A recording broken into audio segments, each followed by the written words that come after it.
spins a web any size, catches thieves just like flies. Look out, here comes the Spider-Man. Hello everyone, thanks so much for joining me here today as we get to talk about one of my favorite subjects, comic books. My name is Jose. I love comic books. I love talking about them. I love sharing them with you. Feel free to follow me on social media if you would like. Links are in the description below. I've also posted a link to the Marvel database that has plot synopsis and character bios for this story we're about to go through. So we're going to be looking at Amazing Spider-Man number 15 from 1964. First appearance of one Kraven the Hunter. So I kind of started going backwards with Spider-Man and kind of decided to cover some of the first appearances of some of his enemies. So I've covered Amazing Spider-Man 15, Amazing Fantasy 15, Amazing Spider-Man number 1, I think 4. So I've got basically the introductions of sorry, I'm getting distracted by this thing. I mean, goodness gracious. Sometimes I think when I draw Spider-Man that I do, and then I look at these early artists and I'm like, oh, okay, I shouldn't sweat it so much, but I always sweat the web. So I've done the first Chameleon, which was Amazing Spider-Man 1. I think the first Dr. Octopus.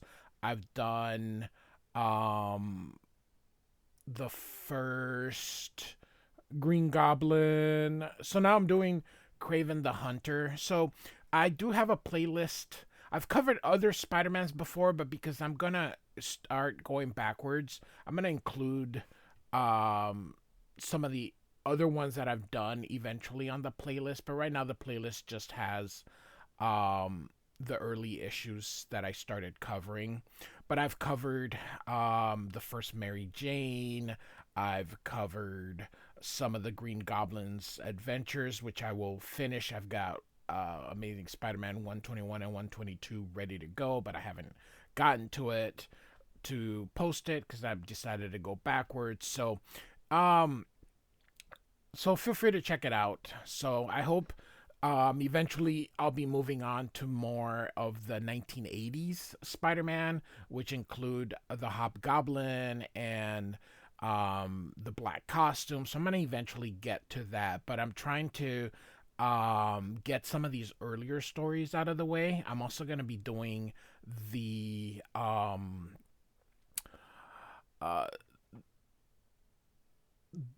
my goodness, I lost my train of thought. I'm going to be doing a lot of the 1980s run, essentially, in its entirety. I've also been covering Todd McFarlane's Amazing Spider-Man runs. So I do have a playlist on Todd McFarlane. Feel free to check those out if you are interested.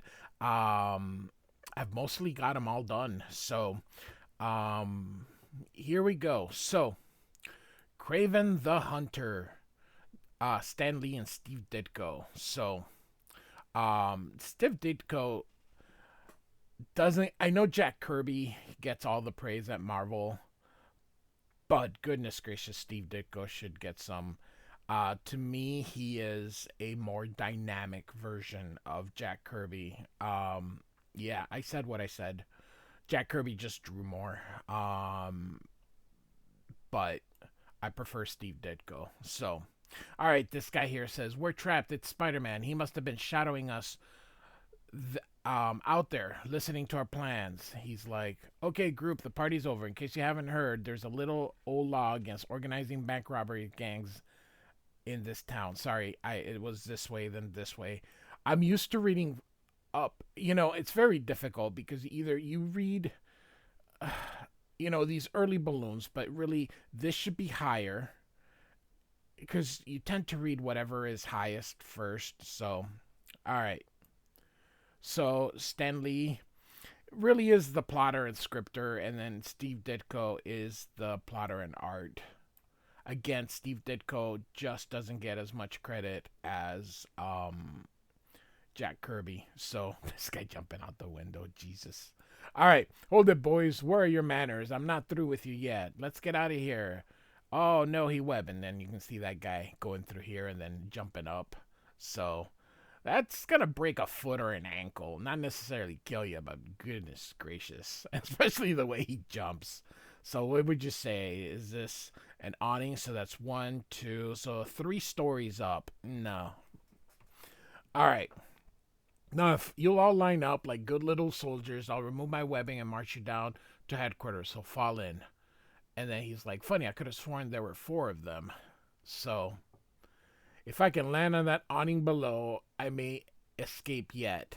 He doesn't suspect who I really am. So I made it. Now to release my special chemical gas to instantly change the color of my suit. And for a final touch, I'll put in my spare hat and extend my adjustable telescoping cane. Now I can calmly walk right back past him. He'll never suspect I'm his old enemy, the chameleon, who of course was introduced in Spider-Man 1, which I have covered and is in the playlist. And so Spider-Man's like, oh my goodness, I can't see anybody except that old man. And so, of course, we gets to his headquarters and he takes off his mask. I can see that Spider-Man is now more dangerous to me than ever. So long as he lives, my security will be in danger. So, we're going through kind of what Spider-Man #1 sort of was. And so, after I was arrested as a spy and deported, I lived in exile all this time. I can't believe that. If he can make himself into anybody, then why would he? And why is he wearing a mask at home? He should take it off and then they should just shade it so that we don't know who he is. But, anyway, he's too dangerous for me to tackle, and no one else would be foolhardy enough to attack him just for my benefits. Wait, I was wrong. There is a man to do the job, a man who'll relish the task. My old friend, Kraven the Hunter, the most dangerous stalker on Earth. I'll send him a wire immediately. A wire is, way before cell phones, way before, it was, that is as analog as you get. That, I don't think, smoke signals would be the only thing that's older than telegram. So, all right. A week later, at the editorial offices of the Daily Bugle, J. Jonah Jason storms through his doorway, and away we go. Grab your steno book, Miss Brandt. The biggest stories of the year is about to break at the pier. Kraven the Hunter is arriving from Africa. Call Parker. Have him meet us there with this camera. Why is he going? If he's the publisher. Goodness gracious. Yes, sir, of course. But who is Kraven the Hunter, Mr. Jameson? Kraven is a living legend, the greatest hunter of all time. He's trapped and defeated every beast that lives, and always single-handed. He's already at the pier. It must have been a hell of a long story. Hi, Betty. I got your message. So here I am. Pete, I'm so glad. Oh, did you come with her? So, look, Peter Parker's here. He must have come to get a look at Kraven also. Well, happy day, says Flash Thompson. So this is Betty Brant. So if you've been reading, you know that there's issues. He's a teenager. She's not. It's the 60s. Let's not overthink it. It is comic books. So, oh, Pete, isn't it thrilling? Kraven the Hunter has never been seen in New York before. And that's, I think, she ends up marrying Harry Osborn. Liz something. But anyway, Pete's like, hi, this is, Betty Brandt, and then, of course, very coldly, no, Peter, we haven't had the pleasure. That's kind of what this indicates. Parker, this isn't a meeting of a Lonely Hearts Club. You're here to take pictures of Kraven. Come alive, he's coming, yells Jameson. There he is. Isn't he sorry, I was going to say awesome. Handsome, so big, so powerful, so rugged looking. They say he can defeat anything that lives with his bare hands. Look how much stuff has happened. We're still just on page 3. So, Mr. Kraven, wait, I'm J. Jonah Jason. I want an exclusive interview with you. I'm willing to pay you more than... And Kraven's like, not interested. I'm a hunter. I'm here to hunt the most dangerous game of all. Suddenly, a fearful cry rang out. The loading snapped crazed. The cages fell. Run, run. The beasts are loose. Rush for your lives. And so, of course... Peter's trying to change into Spider-Man. I love this extra uh, thing here of he's getting dressed as he's moving. Um, that's pretty cool. So, of course, by the way, and I should have said this in the beginning, I have every issue that I show you. I actually have the Marvel Tales version of this issue. I read it as a child. I still find it awesome. In the 80s, when when this version of Marvel Tales came out, I was still in elementary school, and I thought this was so cool. So I've always loved comic books, but I was introduced to this already in the 1980s. So it had already been like 20 years of stuff. And That's how I was introduced to this. I always thought it was weird because by then, of course, in the 80s you had when I was in elementary school was before the black costume. So you still had the John Romita Jr. uh first run on Amazing Spider-Man. So um it had evolved. So I did think it was weird, but I always still thought this was a pretty cool story. So all right, so he's catching the cobras and throwing them in, and he's defeating the gorillas. So um he's gonna use a tranquilizer drug. Um so to basically get him down, and then of course Spider-Man's looking along with everybody, just love how everybody just looks so surprised. And so is Spider-Man. And so he picks up um the gorilla, and of course he changes back to Peter Parker. I better get back to J. Jonah. Old Hatchet Face is probably having a conniption fits, wondering where I am. And he's like, "It's our lucky day, Parker. I'll plaster those pictures of Kraven battling those escaped animals all over the front page. Let's go back and get them developed." And then he's like, "Pictures? Oh no, and all the excitement, I forgot to snap any." And I love this. Oh, Jonah Jameson is like, "You didn't snap them. Tell me I'm hearing things. Tell me it's all a bad dreams. Tell me it never happened." And Liz is like, "Your tie is crooked, Petey. Let me fix it for you." She's trying to make Flash jealous, and it just, yes, Petey, let her fix it for you. And Peter's like, "Something tells me just this isn't my day." Liz, if you want Parker to get a fat lip, just keep that up. So, still, page 5. So, goodness gracious. So, look, Mr. Jason, I'm awfully sorry. I guess I must have. Get lost. Useless. I'll have a talk with you later.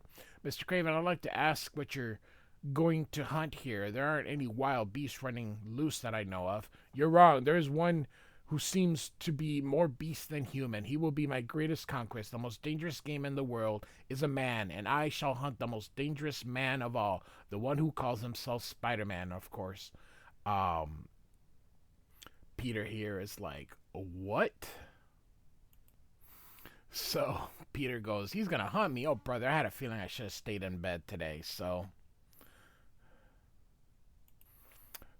Jameson says, "I can't say it isn't an intriguing idea, Mr. Kraven, but you know there are laws against things like that. You can't just track down a human being in this country."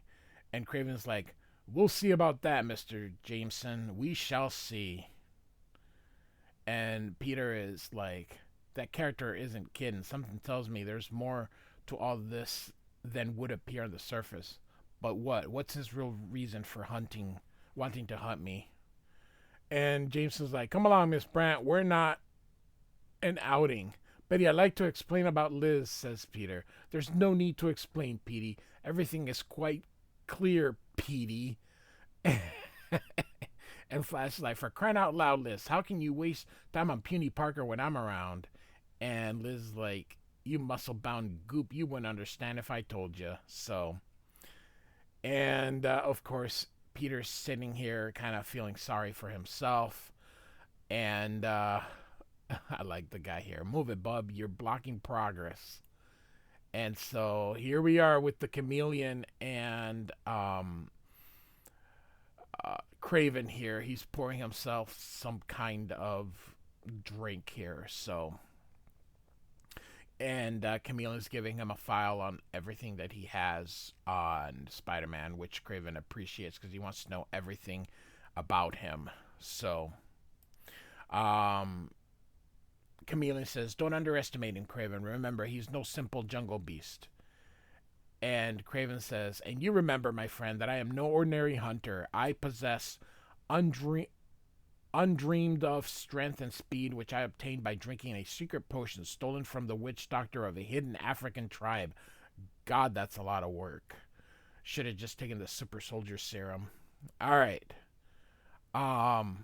But with one punch, I can stop the charge of a bull elephant." So, not long afterwards, a dramatic figure prowls the rooftops of New York, observing the vast panorama that lies below, and hears a gunshot. Peter was up there wanting to take some photos to make it up for J. Jonah Jameson. So, he sees these people here. "Hold it, boys! Your friendly neighborhood Spider-Man wants to talk to you." And the guy in purple here says, "He can't get us all. Get him. He's only one guy. Correction. I'm only one Spider-Man. That makes a big difference." And he kind of gets both these guys. And he's dispatching, but over in the distance, of course, Kraven was watching. It was very clever of Chameleon to order those unsuspecting fools to attempt a midnight burglary. I always study my prey in action before I begin the hunt. So,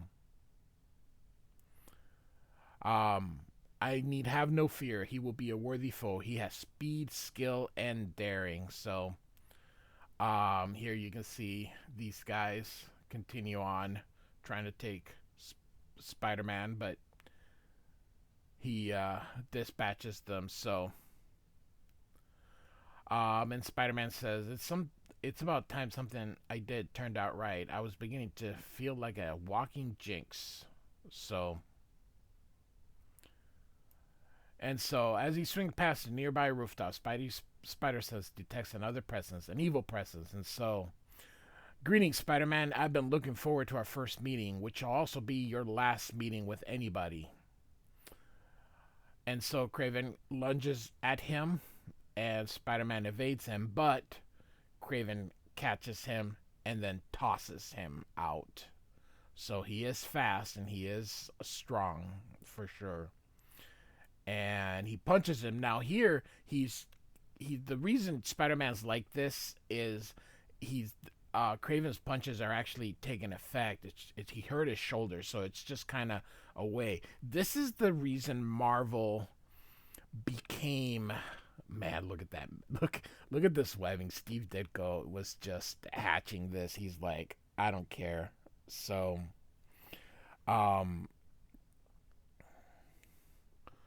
So he's fighting back, but like I said, he's got a bump shoulder here.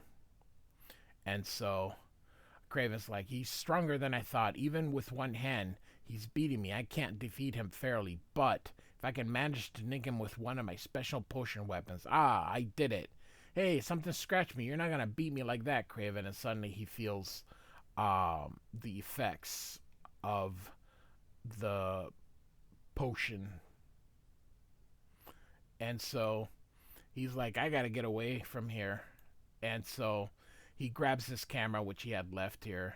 And then, of course, he is home. And you can see here he's still feeling dazed, and his shoulder is hurt. So, man, look at the webbing in the early days. Goodness gracious. So now his hands are twitching. He's not feeling very good. So, elsewhere in another part of town, when Chameleon is still wearing his robe. So, "I don't get it, Kraven. You say he's far stronger and far more dangerous than you thought, and yet you're happy about it." "Of course I am," says Kraven. "He's the kind of foe I've always wanted. One to test my mettle to its fullest. What a triumph this will be for me. How sweet will be the fruits of my victory." I've always thought of Kraven, and still do, despite the fact of Kraven's Last Hunt story, which is really good, is that I still find him as a B villain.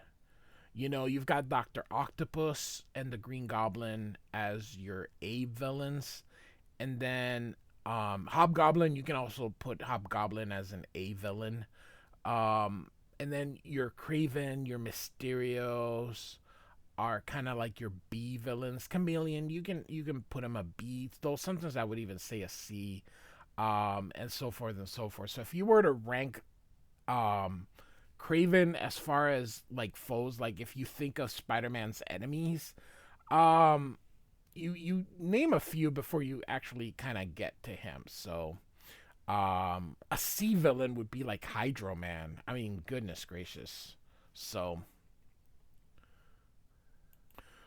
Craven here says, "Now, my many-faced friend, let us plan our next deadly trap for Spider-Man. The thrill of the hunt is making my blood boil with anticipation." And Chameleon says, "I chose you well when I picked you. You're even more merciless, more dangerous than I remembered." So the next morning, Peter's, of course, feeling very well. Um, and he seems well, but he still has the shakes. His hands are twitching. So, and here you can see him shaving. He's in high school. Maybe he I don't know, but anyway. There's Aunt May talking with one of our neighbors. I'll try to gulp down my breakfast and leave before she can notice my shaking hands. And so, "It was so nice of you to drop in, dear. I'll give him your message." So, "Good morning, Peter. I got some good news for you." And Peter's like, "Too late. I've arranged a date for you with a lovely girl. A blind date, oh brother, that's all I need. She's a niece of our neighbor, Mrs. Watson. She'd love to meet you, Peter." "I appreciate it a lot, Aunt May, but..." So this is the first mention of who Mary Jane will be. However, it will take a long time before she actually shows up. So they've been working on Mary Jane for a very long time. Talk about a setup. I mean, Steve Ditko had already left. It was actually John Romita Jr. who was, John Romita Sr. who was drawing Spider-Man by the time Mary Jane shows up. So, and so, um, Peter Peter kind of says no, but she's like, "No, no buts about it. So it's time to think about your future." And he's like, "Okay, we'll talk about it later." And then he's happy that she didn't notice his hands, and I love it. It's like, uh, you know how fragile you are.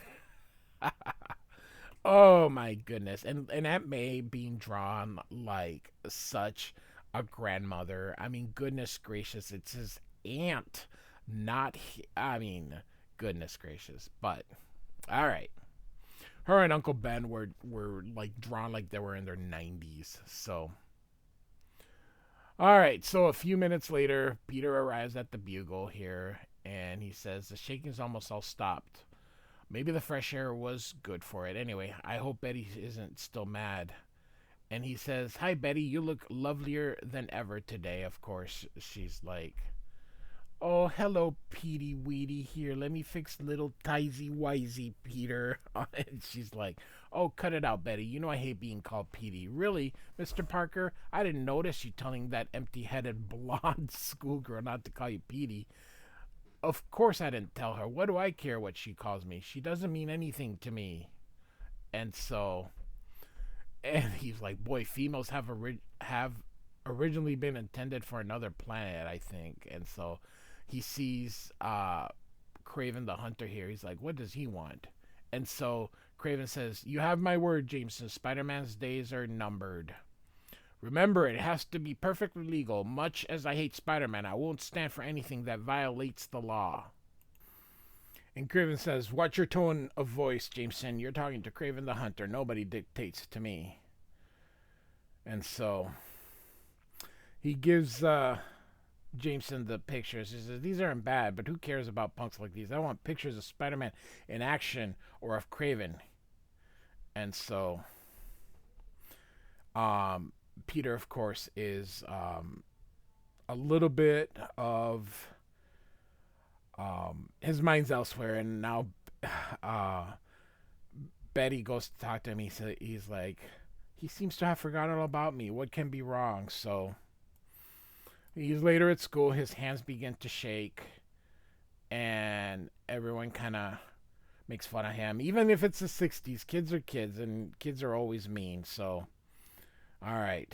And so everyone here decides it's time to, especially Flash, who's a big bully, and since his girlfriend's kind of been making the moves on Peter to try and make him jealous, is definitely taking advantage. So Flash thinks it's because he told him he would beat him up if he continued making the moves on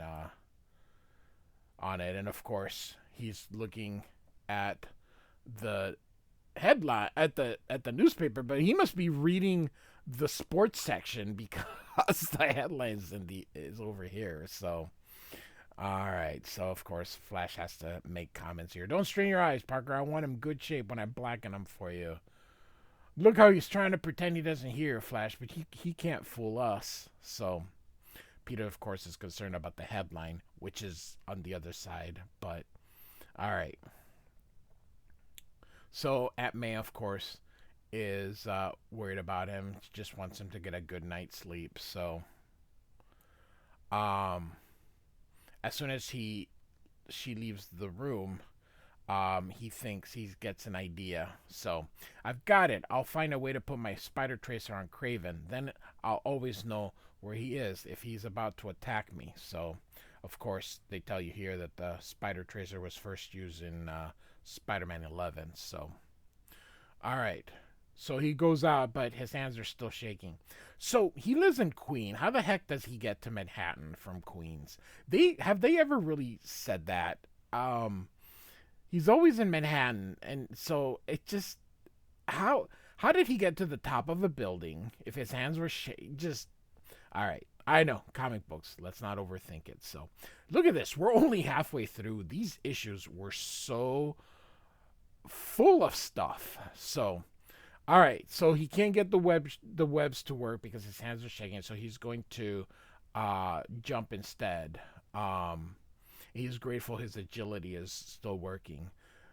You think he would have thought that before he jumped. So again, Chameleon is still wearing his lounging clothes. So what makes you so sure that Spider-Man will come after you, Kraven? It's the law of the jungle, my friend. The desire to survive. He knows he must stop me in order to save himself. Don't forget, I have studied him the way a skilled hunter studies any intended prey. I know his nature, his instincts. It is I who control the hunt. And now it is time for him to find me. Here's what we'll do. And so, as of right on cue, here comes Spider-Man. And he sees Kraven just walking. Of course, the spider sense goes off. He's going into Central Park. So, Spider-Man is following him. But it turns out that was the Chameleon because the real Kraven is right behind him. So, that's actually pretty good. So, man, this is what I mean. Look at Steve Ditko. For those of you listening to this and watching this that are huge Kirby fans, I'm not knocking Kirby. I'm just saying I prefer Ditko. That's all I'm saying. He's it just doesn't look as stiff. Looks so, I don't know. It looks so much fun. So all right, so he's getting closer, but of course, Kraven set up a trap, and so they throw a net over him, and I love this. Just so he ends up breaking the chains because, of course, he's super strong, and so he rolls away. So it says here, note, the sequence you have just witnessed took place in its entirety within an incredible short span of 3.5 seconds due to Spider-Man's combined powers and quick thinking and rapid action. So it's just saying boom, boom, boom, boom. So 3 seconds. I don't know how he thought all these things in 3 seconds, but that is a quick thought. I mean, I couldn't even read this in 3 seconds, but this 3 panels took 3 seconds. So, all right. So, This one's playing the drums. Those drum beats so loud, penetrating, going right into my brain. An old jungle trick to confuse the enemies. And so, uh, the most dangerous scheme of all, and I, Kraven, have caught you. Don't kid yourself, mister. Those metal charm brace won't be able to hold Spider-Man. So, wrong, my boastful foe. They'll even hold a hunger mad tiger, but my fists will do the rest. What? Where'd you go? Up here, Kraven. I hate to watch a man make a fool of himself. And so it turns out that these are magnetic. They draw to each other. They have a magnet. So he can't seem to get out of them. There's no hope for you, Spider-Man. My escape-proof cuffs get stronger every minute. That's the only key is the one I wear around my neck. Why would he tell him that? So, by the way, magnets don't get stronger the more you resist. They're equal. They stay equally strong. But hey, Stan Lee did not know physics. So he tries to get him, but he can't. So Spider-Man escapes and goes away. And so Kraven goes after him. Keeps getting that net, but keeps missing. And he's hopping. This is just so cool. You didn't see Batman doing this, Superman doing this, Green Lantern, nothing. There was a reason Marvel became the dominant comic book publisher. Even to this day. DC had a chance when they did the Rebirth. But they eventually kind of screwed it up and went back to number 2. So, all right. So Spider-Man's still going away. So he uses his webbing on it so that it's not as strong. So it's still working here because you can see it, but it's not nearly as. I don't know if the webbing is good enough for it, but so he catches this Kraven, but turns out it was the chameleon, and now all of a sudden he goes and is dressed back in. All right. So he was wearing this, but now he's wearing this. So, all right. So Kraven is waiting for Spider-Man, but he uses his light thing, and he's like, how? And he says, recognize this. And he goes, you got the chameleon. I've got to get away. Hide long enough to devise a new plan. He'll never find me here in the woods. There is no woods. It's Central Park, for God's sakes. There's no jungle trick I haven't mastered. Kraven is still a hunter that can't be beaten. So he climbs up the tree. What kind of a tree is that? And of course, Spider-Man still sees him, and no matter where he goes, Spider-Man still finds him. So, of course, he's waiting, and he pounces. The moment to strike, says Kraven. Oh, no, you don't. So, they go for a fight. Spider-Man kind of punches. Kraven keeps throwing that net, but keeps missing. He goes to hide back in the bushes, and Spider-Man's like, where are you going? Jail's in the other direction. And he runs, but ends up getting stuck in the webbing. So he takes the key off and gets the magnet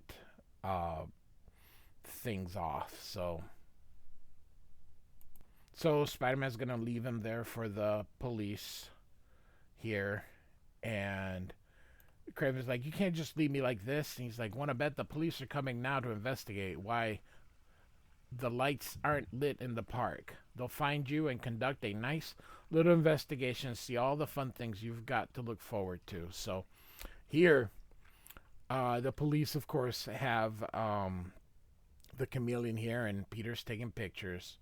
They already picked up the chameleon. This should make a great front page pick for J. Jonah. Not that he deserves it. I haven't done anything. Kraven's the one you want. He's been trying to hunt human beings. We'll find him with us.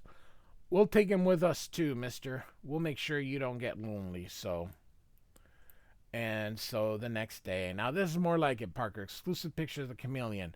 No one even knew he was back in this country. You deserve a big bonus for this. Miss Brandt, open the safe and get Parker one of my personal bars of milk chocolate. No wonder people always take advantage of you, JJ. You're all hard. It's wonderful to see Peter in good spirits. And Betty's like, Peter, I'm sorry for the way I spoke to you before. I had no right to be so nasty just because another girl likes you. I'm not doing anything tonight.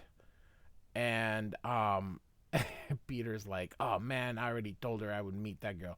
Sorry, Betty, I can't make it, but I'll call you real soon. And of course, I understand, Peter. I should have known a girl can't always trust her first impression. And he's like, oh, great. So, this is the other thing, just the problems Peter had. Um, I know Stanley gets a bad rap for taking credit for a lot of ideas, but there was a consistency among Spider-Man. He really was a co-creator, but so was Steve Ditko. I think the two of them worked together, but he continued even after Steve Ditko left. So I gotta give Stanley a lot of credit when it comes to Spider-Man. So, Peter, I've been waiting for you. I'm afraid I have bad news. I'm beginning to think there's no other kind, says Aunt May. Miss Watney's has a headache. She can't see you tonight. I hope you're not disappointed. Gosh, Aunt May, it is a shock, but I'll be big about it. Hello, Betty. This is Pete. You know which Pete. Oh, Betty, wait, don't hang up. Wait. Okay, if that's the way you want to act, I'll call Liz Allen. But then, and so he ends up calling Liz, but she's out dancing with Flash Thompson. So boy, with my luck, sometimes I wonder who's sticking pins in Peter Parker's dolls. So, of course, these two don't end up in jail. They get deported. So, you're both getting off mighty easy, merely being deported from this country. Just make sure you don't come back. Are you going to let them do this to us, Kraven? And he goes, of course. I'll get back in shape hunting in the jungles of the Congo. And then, when I'm more powerful than ever, we'll return and continue our hunt for Spider-Man. A hunt which will never end until he is destroyed. And he watches as he leaves. So, and he says, maybe a trip here to the docks will help me forget about Betty for a while. And gee, I'd like to be on that ship right now. It looks so quiet, so peaceful. But I'm just not that lucky. He doesn't realize that that's the ship. So, all right. So, thus ends our issue. So, all right. Amazing Spider-Man 15 from 1964. Like and subscribe. I do thank you for listening. Goodbye.